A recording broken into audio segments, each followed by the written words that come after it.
এবং সবচেয়ে ভয়ঙ্কর ব্যাপার হচ্ছে আপনি যখন কারোর উপর জুলুম করেন, ওই মাজলুম আর আল্লাহর মাঝখানে কোনো ফারাক থাকে না। আল্লাহ ওই ফারাকের পর্দা উঠায় নেয়, দোয়া করলেই ওটা আরশে যেয়ে কবুল হয়ে যায়। খবরদার, মজলুমের কান্না কখনো বৃথা যায় না। জীবনের কোনো না কোনো সময়ে এর প্রায়শ্চিত্ত আপনাকে করতে হবে। জীবনের কোনো না কোনো সময়ে এর প্রায়শ্চিত্ত করে আপনাকে মরতে হবে। বদদোয়া করছে, ডাইরেক্ট কবুল। খবরদার আমার পেনাঙ্গের ভাইয়েরা, আমরা যেন জালিম না হই।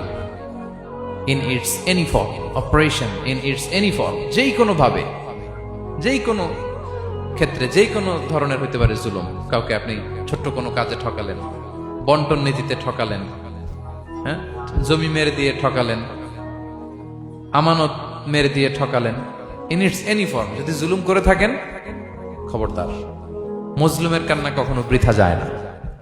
জুলুম শুধু আমাদের জন্যই হারাম না, আল্লাহর জন্য হারাম। আল্লাহ তাআলা বলেন হাদিসে কুদসিতে, ইয়া ইবাদি, হে আমার বান্দারা, ইন্নী হারামতু যুলমা আলা নাফসি, আমি জুলুমকে আমি আল্লাহ নিজের উপরে হারাম করেছি।